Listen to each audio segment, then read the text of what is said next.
On Easter, I do reflect on the fact that as a Christian, I am supposed to love. And I have to say that sometimes when I listen to less than loving expressions by Christians, I get concerned. But that's a topic for another day.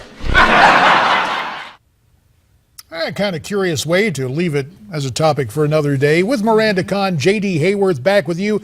You just heard our president criticizing those Christians he finds less than loving at the Easter prayer breakfast at the White House. Let's reach out to one of our friends, Dr. Richard Land, who's the president of the Southern Evangelical Seminary. He joins us now to go in depth on this from Charlotte, North Carolina. So we hear that, Dr. Land, and I just kind of wonder, was the president making a spiritual point or a political point or both? I don't know. I have ceased to try to figure out why the president does what he does. It makes my head hurt. But, you know, it was a curious venue, an Easter breakfast, to take a sly pot shot at Christians. Most people feel that he was referencing the recent flap in Indiana. Well, in the recent flap in Indiana, it was the Christians who were the objects of hate. It was the Christians who were the objects of prejudice. It was the Christians who were bullied, and it was the Christians who were threatened, not non-Christians. So, you know, the president has an odd way of looking at things. But, you know, I when I heard that, I thought about this Investors Business Daily poll that just came out that shows that Americans of faith, people who are Christians, Catholic and Protestant, are way more unhappy with President Obama than people who are not Christians, people who are not religious. For people who have no religion, they are almost twice as approving of the president. I'm looking at this poll here, and it says that overall the country's going in the wrong direction. Christians, it's 60+% say that the country's going in the wrong directions. For people who have no religion, it's only 48% think it's going in the wrong direction. So, you know, the president, people of faith are not his strongest constituency. Well, President Obama said this about religion in February. Let's take a listen and get your reaction to what he had to say back then. And so as people of faith, we are summoned to push back against those who try to distort our religion, any religion, for their own nihilistic ends. And here at home and around the world, we will constantly reaffirm that fundamental freedom of religion, the right to practice our faith how we choose, to change our faith if we choose, to practice no faith at all if we choose, and to do so free of persecution and fear and discrimination. Richard, how does that square with the president's hostility toward the religious freedom laws passed in states like Indiana and being considered now in Arkansas? Well, it shows that he has a very strange definition of freedom of religion. He believes in freedom of religion as long as you agree with him. But, you know, if you disagree with him on gay marriage, for instance, then he wants to weaponize the government against you. He doesn't speak up for florists and bakers and photographers who don't want to be coerced into having to participate in a gay wedding when they find this to be morally reprehensible. I believe they have a right to say, you know, we are not going to provide that service for you. There is no community in America where they won't be able to find people to provide that service. Why do they want to compel someone to, under penalty of law, to violate their conscience? This is the weaponization of government. And it's one of the things that Mr. Obama is very good at. But it wasn't Mr. Obama that really prompted the governor of Indiana or Arkansas to change those laws. There was mass protest, NCAA. Well, lots of businesses, even a religious group claiming to be Christian, said they were going to pull out because they saw it as discrimination. And the governor of Indiana said, we're going to change the laws. Got 20 seconds to give us your assessment of that, Richard.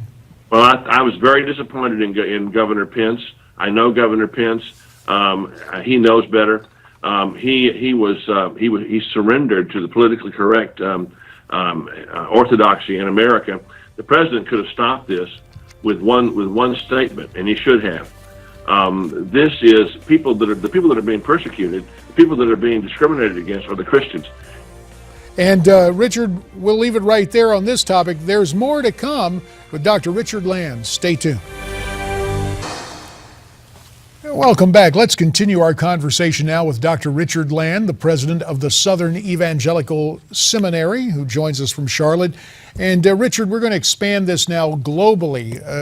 Okay. Recent news out of Kenya, a massacre by ISIS of over 100 Christian students in Kenya.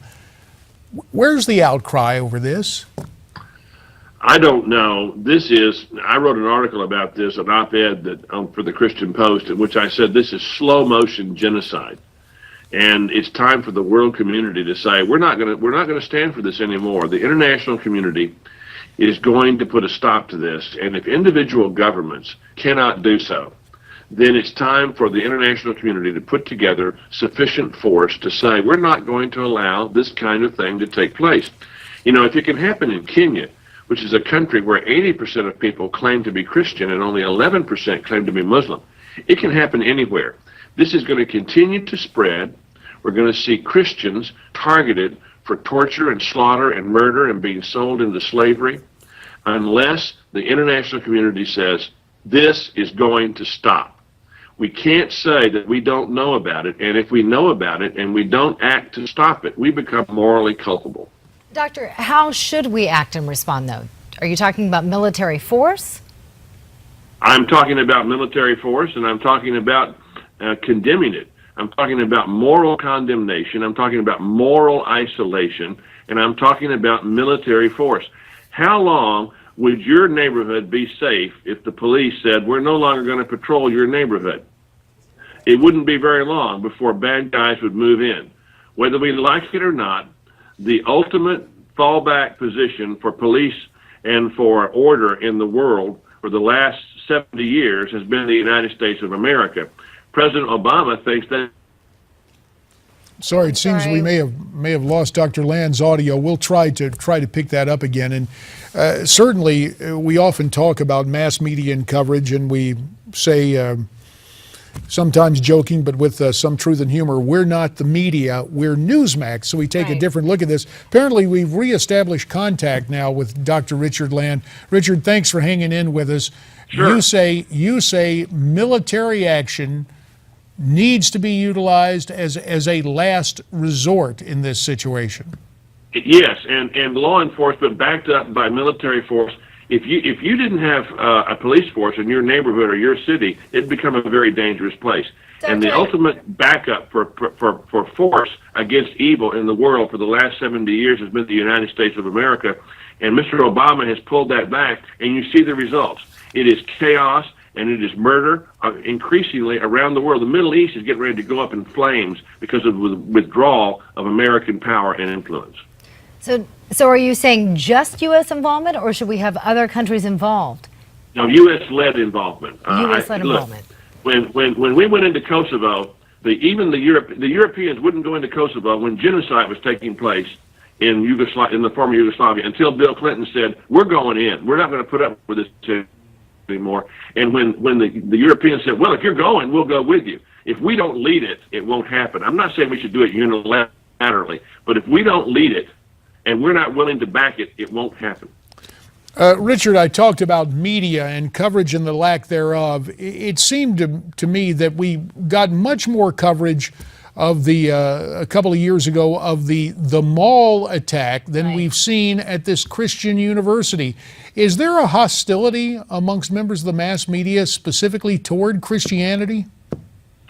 I don't know if it's hostility, but there certainly seems to be a blind spot. They are less outraged by atrocities being committed against Christians than they are atrocities being committed against others. Well, Dr. Richard Land, we very much appreciate your insights. Dr. Land, of course, joining us from the Southern Evangelical Seminary in the Queen City of North Carolina, Charlotte, place I know pretty well. Yeah. Tough topic to talk about, but as Dr. Land mentioned, we are seeing efforts, really genocidal efforts being taken against To Christians. hear what the president's going to say when he makes his visit to Kenya. That's right. The visit is still on. And America's Forum is still on, coming back with the way I see it, about what I saw on TV when I was away from this TV program.